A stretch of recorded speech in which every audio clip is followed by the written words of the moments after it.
Ils ont tellement envie de la paix, ils ont tellement envie que ça s'arrête, que les combats s'arrêtent, qu'ils n'en peuvent plus de vivre comme ça dans une espèce de régime semi-militaire depuis 2014, qui depuis le 24 février est devenu complètement militaire. Pour que ça s'arrête, ils se disent mais c'est pas grave finalement. Si les Russes venaient à nous occuper, venaient à prendre la partie du Donbass qui reste encore ukrainienne aujourd'hui, eh bien tant pis. Pour moi, disent certaines de ces personnes, je resterai là et je vivrai sous occupation pro-russe. Oui, il y a plusieurs dizaines de milliers de personnes qui le disent et qui n'ont pas honte de le dire. Et il faut les entendre. Je reviens d'Ukraine, où j'ai passé 32 jours et j'ai un peu perdu la notion du temps là-bas, c'est passé très vite. Je suis partie avec juste un sac à dos que j'avais acheté la veille dans un magasin à Paris pour qu'il soit en même temps bien du contenant et bien léger quand même. Et dedans j'ai mis un sac de couchage qui m'a pris beaucoup de place et un pantalon de rechange, un pull de rechange, un t-shirt parce que je savais pas vraiment où j'allais aller, combien de temps j'allais rester. On peut pas tout prévoir quand on part en reportage et je crois même que en fait il faut rien prévoir, faut se laisser, il faut rentrer dedans dans la guerre et puis il faut l'apprivoiser, il faut essayer de saisir, c'est pas simple. Moi j'ai pas honte de dire qu'on comprend pas tout de suite en 5 minutes. Faut vraiment rentrer dedans, passer d'une ville à une autre, attendre avant de trouver le bon interlocuteur, le bon endroit. Par exemple, je suis arrivée à Kiev, mais à Kiev, moi j'estimais que journalistiquement parlant, il n'y avait rien à faire au moment où moi j'y étais. Les Russes venaient de partir, on avait découvert le charnier de Boutcha, tout ça était déjà très couvert, donc il fallait aller ailleurs. Donc il faut sentir où est l'info pour aller la chercher. Donc à ce moment-là, et c'est encore le cas aujourd'hui, c'était dans le Donbass. Le Donbass, c'est à plusieurs centaines de kilomètres de Kiev. C'est l'armée ukrainienne qui emmène, c'est les contacts que chaque journaliste a avec justement, grâce à cette carte d'accréditation, avec des militaires divers et variés partout, qui donnent accès à ces lignes de front. Souvent, la ligne de front, elle est loin. Et elle est vidée de ses habitants, sauf ceux qui restent et que je vais voir justement et qu'on va voir. Elle est loin de là où le journaliste peut vivre, et où il peut fonctionner avec sa logistique, pour avoir du réseau, pour pouvoir envoyer son papier, pour pouvoir diffuser, etc., etc. Il faut quand même que dans les coulisses de comment on couvre une guerre, il faut le dire tout ça. Tout ne se fait pas instantanément, c'est assez complexe. Tout journaliste qui arrive en Ukraine doit recevoir une accréditation du ministère de la Défense ukrainien. Et s'il ne la reçoit pas, s'il n'est pas accrédité, il est dans l'illégalité. En fait, ça donne la possibilité au ministère de la Défense de savoir exactement combien il y a de journalistes dans leur pays, en train de couvrir ce pays, pour quels médias ils couvrent la guerre, etc. Et puis surtout, ça leur permet de voir qui est qui, parce que, et ça c'est de bonne guerre si je puis dire, ils peuvent se méfier. Il peut y avoir des journalistes qui prétendent être journalistes et qui demandent à avoir des accréditations et qui en fait ne le sont pas et qui travailleraient pour le renseignement russe par exemple. Je me souviens très bien d'un samedi après-midi à Mykolaïev où je me promenais dans la rue pour aller chez des amis ukrainiens. En plus c'était la veille de Pâques, donc je leur apportais un petit cadeau et j'ai trouvé une vieille dame qui avait des bidons d'eau qu'elle était en train de remplir et qui se reposait sur un petit muret. J'ai fait d'ailleurs une petite vidéo et j'ai commencé justement à m'arrêter auprès d'elle et à la prendre en vidéo. Au bout de 10 minutes, j'ai vu arriver vers moi 2 hommes à pied, l'air déterminé, qui n'étaient pas en uniforme et qui m'ont demandé qui j'étais, pourquoi je faisais ça, et qui m'ont tout de suite demandé de montrer mon accréditation. Et qui même en regardant mon accréditation, étaient assez méfiants. Et ils ont dû vérifier par téléphone, ça s'est très bien terminé.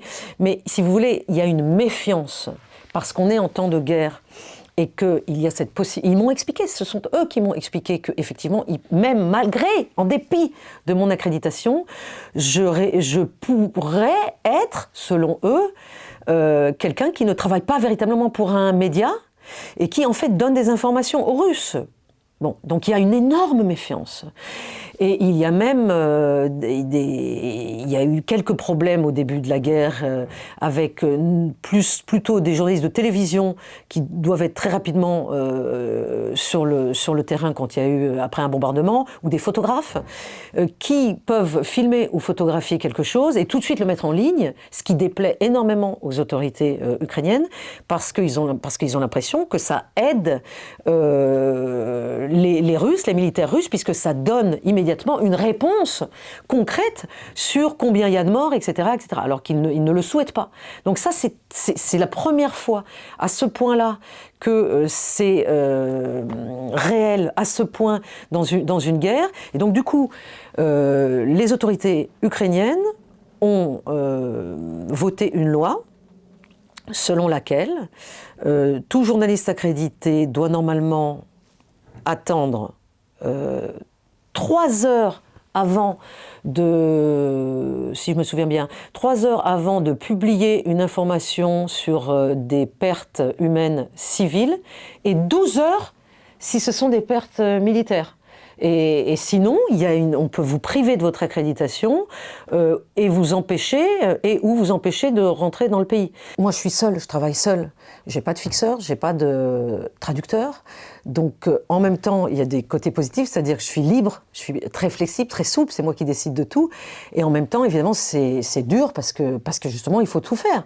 Et parce qu'on peut se lever le matin sans savoir où on va dormir le soir, ni ce qu'on aurait réussi à faire dans la journée. Mais c'est comme ça, je dirais, c'est la nature du reportage de terrain, encore plus quand c'est du reportage de guerre. Donc là, j'ai dû trouver, en mettant une petite annonce sur un site, à travers une application ukrainienne, justement, qui sert à des Ukrainiens, puisque le pays est en guerre, tout le monde passe d'un point A à un point B, donc il y a des applis qui se sont montées, un peu des espèces de blablacar locaux, où j'ai pu trouver quelqu'un qui m'a fait passer, disons, de Kiev à la grande ville du sud qui s'appelle Dniepro, mais on ne pouvait pas passer par la bonne route, donc on a mis beaucoup plus de temps que le temps normal. En arrivant à Dniepro, je ne savais pas où j'allais dormir, parce que je ne savais pas quels hôtels seraient ouverts, lesquels ne seraient pas ouverts. Ensuite, Dniepro, ce n'est pas encore le Donbass, donc il faut ensuite organiser de passer de la ville à la région du Donbass, trouver un chauffeur qui le fera, qui sera un chauffeur de confiance aussi. Parce que tout peut arriver sur le terrain, on ne peut pas faire confiance non plus à tout le monde. Ça, la confiance, c'est quelque chose qui se sent quand on a la personne en face de soi, hein, pas seulement par téléphone ou par application, justement. Donc, on peut prendre un certain temps. Moi, je passe par c'est une chaîne de solidarité, de gens qui m'aident à trouver d'autres gens. Et ça, évidemment, le fait que je parle la langue, c'est un grand plus. Ça me permet d'aller peut-être plus vite. Donc là, pour le coup, j'ai trouvé un local de la ville du Donbass dans laquelle j'allais, Konstantinovka, qui est sorti de sa ville pour aller me chercher à Dniepro, et qui m'a ramené là-bas, plutôt que de trouver quelqu'un de Dniepro qui m'aurait amené là-bas dans le Donbass sans savoir véritablement la situation dans le Donbass. Tout le monde a peur dans la guerre, mais la guerre, elle n'est pas avec la même intensité partout, dans toute l'Ukraine. C'est-à-dire, il y a des villes où elle a tout changé, où elle a changé la façon de vivre, et il y a des villes où elle l'a moins changé. Donc, typiquement, la ville de Lviv, qui est vraiment à l'ouest de l'Ukraine, c'est une ville plutôt calme dans laquelle on peut vivre normalement. Et ceux qui y vivent ont du mal à se rendre compte, je le sais parce que je leur en ai parlé, comment vivent ceux qui sont à Kiev ou comment vivent ceux qui sont encore plus sur le front. Si vous voulez, c'est une chaîne de personnes. Plus on se rapproche de là où ça bombarde, de là où le danger est, plus finalement, moins il y a de monde. Parce que les gens partent de là où il y a du danger, mais pas tous. Alors les gens qui restent, d'abord, il faut bien comprendre que c'est la majorité des Ukrainiens. Ça n'est pas une minorité. C'est vrai que quand on a les chiffres, quand on est ici en France, qu'on a les chiffres, qu'on vous dit il y a 4 millions, 5 millions, 6 millions d'Ukrainiens qui sont dehors, qui sont partis, qui ont fui leur pays, ce sont des chiffres très impressionnants. Mais l'Ukraine, c'est 44 millions d'Ukrainiens. La population, c'est 44 millions de personnes. Donc, sur ces 44 millions, il y en a que, entre guillemets, 4, 5 ou 6 qui sont partis. Les autres, ils sont à l'intérieur de l'Ukraine.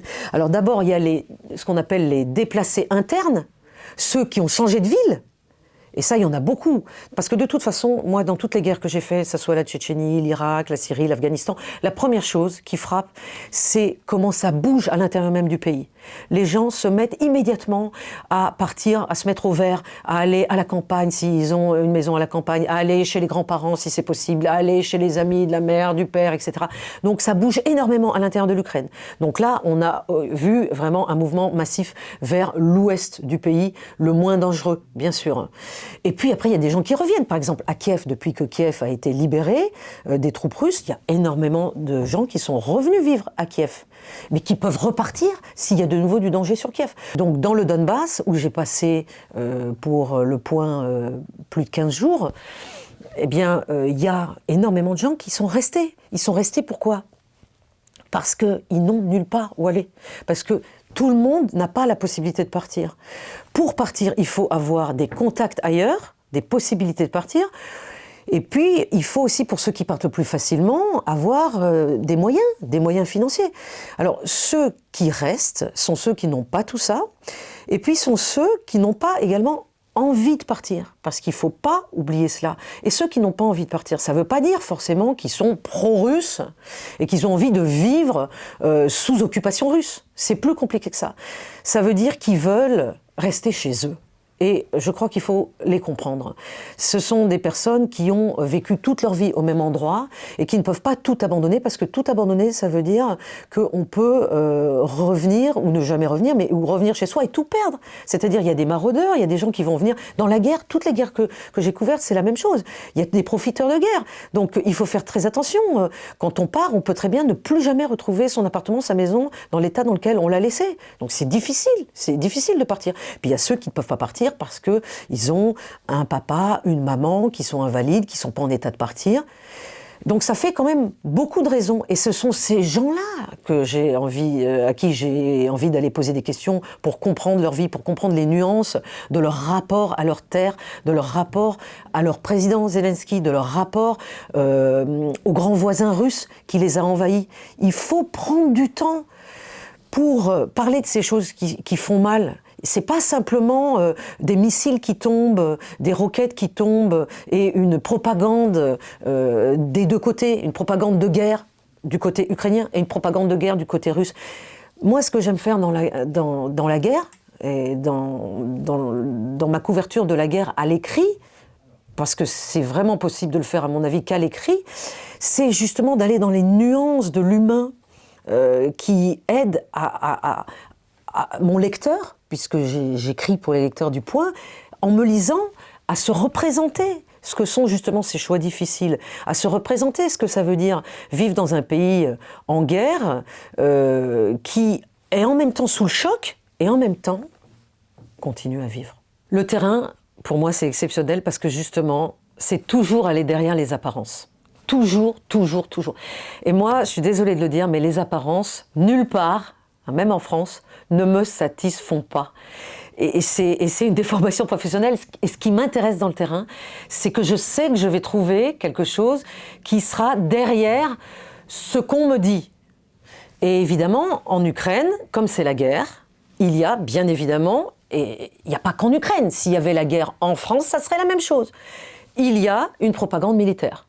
Il y a la propagande militaire de l'Ukraine, donc pro-ukrainienne, et puis il y a bien sûr la propagande militaire russe, pro-russe. Comme nous avons deux armées qui se font face, et qui sont deux armées régulières. Voilà. Les précédentes guerres que moi j'ai couvertes, que ce soit en Irak, que ce soit en Afghanistan, c'était pas deux armées régulières qui se faisaient face. Et ça fait beaucoup de différence. C'est que, bon, en Irak, on avait la coalition internationale menée par les Américains, donc là, une armée régulière qui faisait aussi de la propagande de guerre. Mais en face, on avait Al-Qaïda et Daesh qui faisaient aussi leur propagande, mais disons moins forte, parce que c'était pas une armée régulière. Ben, là, en Ukraine, on a deux armées régulières. Donc on a deux très fortes propagandes. Disons, le narratif, le storytelling militaire, il est très fort des deux côtés. Donc des deux côtés, les militaires ne veulent pas donner les réels chiffres de leurs pertes. Mais une fois de plus, je dis ça, c'est un fait. Je ne juge pas en disant ça. C'est comme ça dans toutes les guerres. Mais la journaliste que je suis, ma raison d'être, ma mission, c'est justement d'essayer de trouver, pas forcément les vrais chiffres, mais d'aller voir si ce qu'on me dit qu'il se passe est vraiment en train de se passer. Évidemment, ce qu'on voit sur le terrain, c'est toujours un peu différent. Donc, j'ai vu sur le terrain, j'ai entendu sur le terrain des voix discordantes, bien évidemment. L'union nationale existe, mais elle n'est pas la seule attitude. Il y a aussi des Ukrainiens qui ont envie que la guerre s'arrête. Il y en a beaucoup. Il y a des sondages, même dans l'Ukraine en guerre, qui sont organisés aujourd'hui. Et un expert dans la ville de Mykolaïev me parlait d'un sondage très intéressant, selon lequel, évidemment, les villes les plus éloignées de la ligne de front des zones de combat en Ukraine, telles que Lviv, dans la partie occidentale de l'Ukraine, est une des villes dans lesquelles on reçoit le plus fort taux de réponse « oui » pour continuer la guerre, parce qu'ils en sont loin, alors que les villes comme Dnipro, qui se rapproche du front du Donbass, ou Mykolaïev, qui est en face de Kherson qui est la seule grande ville occupée par les Russes, donc Mykolaïev, là où je suis restée un certain temps pour le point, eh bien là, on a au contraire des réponses de gens, là d'un taux élevé, de réponses qui disent « on veut arrêter la guerre ». Donc, et puis il y a aussi les officiels, ça c'est très intéressant. Il y a la bonne parole officielle, bien sûr, celle du gouvernement ukrainien, et puis celle de ceux qui le représentent dans les différentes régions. Et puis, il y a évidemment la bonne parole des militaires. Une fois de plus, je ne juge pas, c'est tout à fait normal que ça existe. Mais je crois que nous, journalistes, nous ne devons pas nous en contenter. Donc, j'ai rencontré quelques militaires qui, évidemment, ont envie de rester anonymes, qui, à mon grand étonnement, ont critiqué ouvertement non seulement le président Zelensky, mais également sa façon de mener cette guerre. Mais il faut dire que ces personnes qui ont émis ces critiques sont des militaires.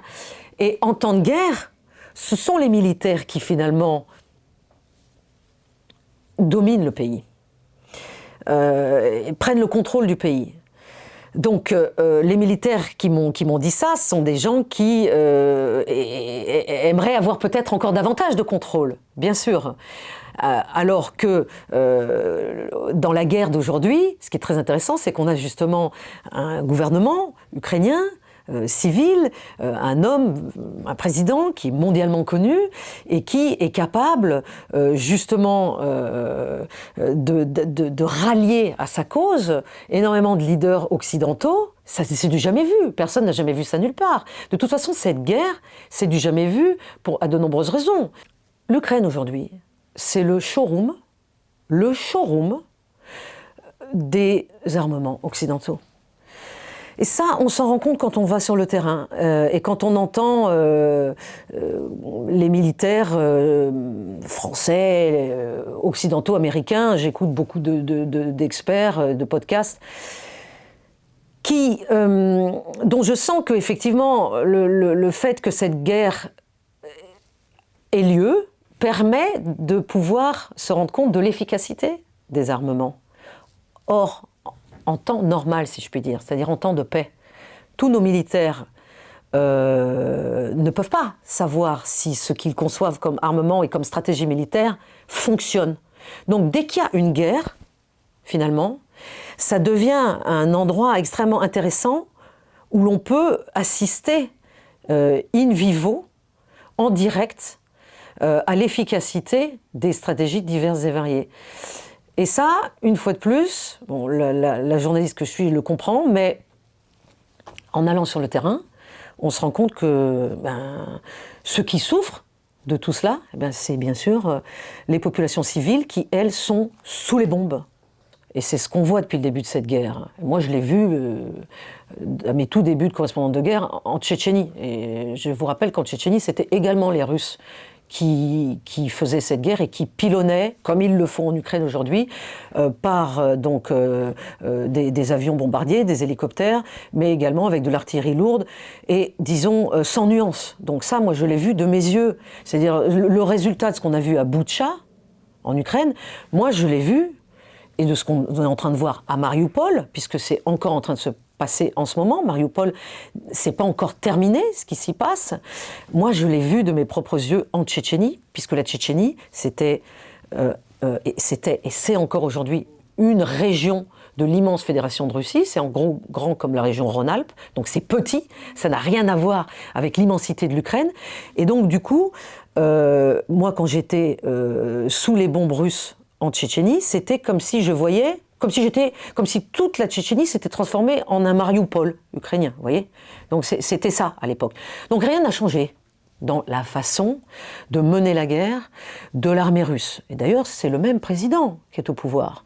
Parce que le début de la guerre en Tchétchénie, c'était le président Yeltsin, mais assez vite, depuis fin 1999, début 2000, ça a été Poutine, Vladimir Poutine, et nous sommes en 2022, il est encore au pouvoir.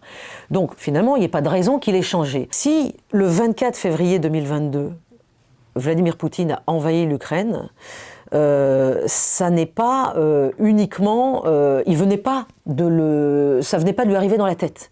En fait, cette idée d'envahir l'Ukraine et de faire payer quelque chose à l'Ukraine, date d'il y a bien plus longtemps dans la tête de Poutine, et d'aucuns disent, et je suis assez d'accord avec cela, que ça date au moins depuis justement cette date de 1991, qui est la date de prise d'indépendance de l'Ukraine, puisque de facto, à partir de la dislocation de l'URSS, l'Ukraine est devenue indépendante sans l'avoir demandé. Mais il n'y a pas que l'Ukraine qui est devenue indépendante fin 1991. Il y a les pays baltes, il y a la Biélorussie, il y a tous les pays, ce qu'on appelle les stans, l'Ouzbékistan, le Kyrgyzstan, le Kazakhstan, qui font partie de l'Asie centrale. En une nuit, tous ces pays-là sont devenus indépendants puisque l'URSS n'existait plus. Et il n'y a pas eu un coup de feu tiré en 1991. Ça, c'est très intéressant de le dire. Et en fait, les coups de feu arrivent aujourd'hui. Finalement, on est 31 février aujourd'hui. Les conséquences militaires du fait que la Russie n'a pas avalé le fait de perdre ce pouvoir de son empire, qui était celui de l'URSS et qui s'est terminé fin 1991. En 2004, il y a eu quelque chose en Ukraine de très important qui s'appelle la révolution du Maïdan, qui est une révolution qui n'a pas plu à Moscou, à Poutine. Qu'est-ce que c'était que cette révolution ? C'était justement des Ukrainiens qui descendaient dans la rue, manifestaient pacifiquement pour montrer qu'ils avaient envie d'être européens. Donc ils avaient déjà à l'époque, en 2004, il y avait une grande partie du peuple ukrainien qui était contre, disons, l'orientation pro-russe qu'avait encore à l'époque leur gouvernement, leur président. Parce que je vous rappelle que Zelensky, il est là que depuis 2019. Donc avant Zelensky, il y a eu toute une série de présidents ukrainiens qui ont tous été plus ou moins quand même pro-russes. Et ils étaient tous des présidents très soviétiques dans leur mentalité, dans leur façon de faire. Ce qui montrait bien que l'Ukraine, de par sa situation géographique plutôt plus proche de l'Europe que bien sûr la Russie, mais en fait, politiquement parlant, elle avait bien du mal à se faire intégrer dans l'Union européenne et surtout à disons, effacer toute sa proximité avec le grand voisin russe. 2014, on a ce que les Ukrainiens appellent le second Maïdan et surtout le Donbass. Le Donbass, c'est quoi ? C'est cette région de l'est de l'Ukraine qui est peuplée de locuteurs de langue russe. C'est la région qui souffre le plus de ce qui se passe militairement, de l'invasion russe, avec le sud de l'Ukraine. Mais cette région du Donbass, elle est militairement occupée pour une partie de la région depuis 2014. Donc depuis 2014, en fait, quand on dit Donbass, c'est en Ukraine, mais on a, disons, une moitié du Donbass qui est le Donbass occupé par des pro-russes. Ça, ce sont ces fameuses républiques autoproclamées de Lugansk et de Donetsk. Mais là où j'étais pour le point, c'était dans la partie ukrainienne du Donbass, celle qui n'est pas encore, et qu'on espère ne deviendra pas, sous le joug militaire russe. Mais les gens qui y vivent peuvent, pour certains, se dire que, finalement, ils ont tellement envie de la paix, ils ont tellement envie que ça s'arrête, que les combats s'arrêtent, qu'ils n'en peuvent plus de vivre comme ça dans une espèce de régime semi-militaire depuis 2014, qui depuis le 24 février est devenu complètement militaire. Pour que ça s'arrête, ils se disent, mais c'est pas grave finalement. Si les Russes venaient à nous occuper, venaient à prendre la partie du Donbass qui reste encore ukrainienne aujourd'hui, eh bien tant pis. Pour moi, disent certaines de ces personnes, je resterai là et je vivrai sous occupation pro-russe. Oui, il y a plusieurs dizaines de milliers de personnes qui le disent et qui n'ont pas honte de le dire. Et il faut les entendre. J'ai passé plusieurs jours à Mykolaïev pour écrire ce reportage. C'est donc comme ça que j'ai su qu'évidemment, il y avait eu une frappe de missile qui avait fait beaucoup de victimes courant mars, donc encore au début de la guerre. Et il se trouve que l'hôtel que j'avais réussi à trouver à Mykolaïev, parce qu'il n'y en a pas beaucoup, qui est d'ailleurs une espèce d'immense espace communautaire qui a été refait en hôtel récemment, mais comme Mykolaïev, c'est une ville dans laquelle il y avait des chantiers navals, cet endroit, c'était le dortoir d'un des chantiers navals. Et là habite une des femmes de ménage de ce petit hôtel où je me suis sentie comme à la maison, si je puis dire. Parce que c'est vrai que je ne vous l'ai pas dit, mais moi, il faut bien que je me nourrisse. Et dans la guerre, la plupart du temps, il n'y a plus d'endroits où on peut acheter à manger. Il n'y a plus de restaurants, il n'y a plus rien. Donc, il faut trouver un endroit où dormir, il faut trouver un endroit à manger. Et là, dans ce petit mini-hôtel, sont les femmes de ménage de l'hôtel qui, gentiment, font à manger, font la cuisine pour certains de leurs clients. Donc moi, je suis devenue très proche des trois femmes de ménage. Et j'allais carrément dans la cuisine avec elles pour dire que là, oui, c'était super si elles me faisaient un borsch, et que là, c'était super si c'était des pommes de terre, et que j'étais tellement reconnaissante, etc. Et l'une des trois, Vera, tout d'un coup, se met à avoir la voix qui tremble et je la prends dans mes bras parce que je comprends qu'elle est très émue et je ne sais pas encore ce qu'elle va me dire. Et elle me dit, mais moi, Anne, mon mari, il avait 52 ans, comme son âge à elle, qui est d'ailleurs mon âge, et il a été réquisitionné puisque c'est la mobilisation générale en Ukraine depuis le début. Et il a tout de suite parti au combat. Enfin, il n'est pas resté longtemps au combat, puisqu'il a fait partie des militaires ukrainiens qui sont décédés lors d'une frappe bien ciblée de l'armée russe à Mykolaïev sur une caserne mi-mars. Et elle me dit ça. Donc, elle n'a plus de mari depuis. Elle a vécu 30 ans avec lui. Il lui téléphonait tous les jours et elle l'a su que le lendemain de la frappe parce qu'il appelait plus. Et elle me raconte comment elle est allée à la morgue avec leur seul fils et ce qu'elle a vu de ce qui restait de son mari, de comment elle a pu être convaincue du fait que c'était bien lui.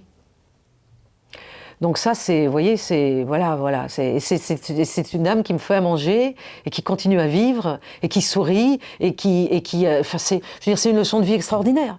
Ça force le respect. Et elle dit aussi, je fais pas de politique. Elle dit, moi, je veux que la guerre s'arrête. Et quand vous avez des gens qui vous disent ça, qu'est-ce que vous voulez oui, je la comprends. Pour moi, c'est plus difficile de revenir que de partir. Parce que partir, d'abord, c'est mon métier. Je sais jamais vraiment où je vais aller, mais la guerre est malheureusement la même partout. Et je sais que je vais réussir à me débrouiller et que surtout, mon seul but, c'est de revenir avec des histoires à raconter, à partager. Voilà comment je conçois le journalisme. Et quand je rentre, pourquoi c'est dur? Bon, en même temps, c'est un plaisir inouï, bien sûr. Et en même temps, c'est dur parce que c'est un autre monde. C'est-à-dire que ici, heureusement que j'ai écrit mes papiers, que je fais des vidéos, que je peux essayer de faire vivre encore plus mes papiers et d'essayer de transmettre encore plus ce que c'est que de faire ce métier. Mais parce que sinon, dans la vie de tous les jours en France, où, je suis désolée de dire ça, mais on a une chance tellement inouïe de vivre en paix, oui, c'est difficile de faire partager ce qu'on a vécu et de faire comprendre concrètement ce que c'est qu'un pays en guerre alors que c'est vraiment pas loin. Et surtout, ce que j'aimerais pas, c'est que les gens se lassent de cette guerre qui va malheureusement être longue et qui est une espèce de désintérêt pour la guerre en Ukraine. Parce que je l'ai connu ça, hein. La guerre en Tchétchénie, toutes les guerres que j'ai couvertes sont des guerres longues. Et toujours au bout d'un moment, il y a un désintérêt, une espèce de lassitude de la part du public, parce qu'il ne se passe pas forcément quelque chose de nouveau sur le terrain ukrainien tout le temps et qui ferait bouger la guerre tout d'un coup d'un côté ou de l'autre de façon, disons, dramatique. Comme une espèce d'habitude de la guerre qui fait qu'après, on va l'entendre aux infos, ça va rentrer par là et sortir par là. J'espère que ça ne va pas arriver pour la guerre en Ukraine. Et donc voilà, quand on rentre en France, des petites bêtises, mais c'est pas grave, je le dis quand même. Oui, j'ai été me faire une manucure. J'ai été chez le coiffeur, oui. Ça m'a fait plaisir parce que c'est des tout petits plaisirs de la vie. Et je mets des chaussures à hauts talons alors que j'ai vécu pendant 32 jours avec le même jean et le même t-shirt que j'avais du mal à laver parce que il y avait pas d'eau. Et c'est comme ça, c'est pas grave. C'est comme ça. Et une fois de plus, ce sont les paradoxes et la vie riche d'un journaliste qui va sur le terrain, c'est que le terrain où l'on va n'est pas le même que celui où l'on vit. Je parle russe et oui, ça change tout. Ça change tout. Je le dis oui avec émotion parce que ça permet d'être très proche de mes interlocuteurs. Je suis en contact permanent là parce que sur Viber, sur WhatsApp, je suis rentrée il y a 2 jours, donc de toute façon tout le monde continue à m'écrire. Et puis c'est pas possible que je puisse disparaître comme ça et ne plus donner de nouvelles à des personnes qui ont été mes sources d'information pendant plusieurs jours, qui m'ont raconté leur vie avec gentillesse, avec ouverture d'esprit, parce qu'ils comprenaient que justement j'allais transmettre à des lecteurs, à des gens qui sont loin, qui sont en France, ce que c'est que la réalité de la complexité de ce pays. Avoir ces rapports humains, c'est essentiel. C'est pas uniquement arriver, filmer sur le terrain avec en fond des bruits de missiles ou d'échanges de tirs. Avec un gilet pare-balles marqué presse dessus et puis repartir, même si évidemment il est important que les télés soient là et qu'elles le fassent. Mais moi j'aime, ma façon de faire, c'est toujours d'être à même hauteur, si on peut parler de hauteur, que ceux à qui je parle.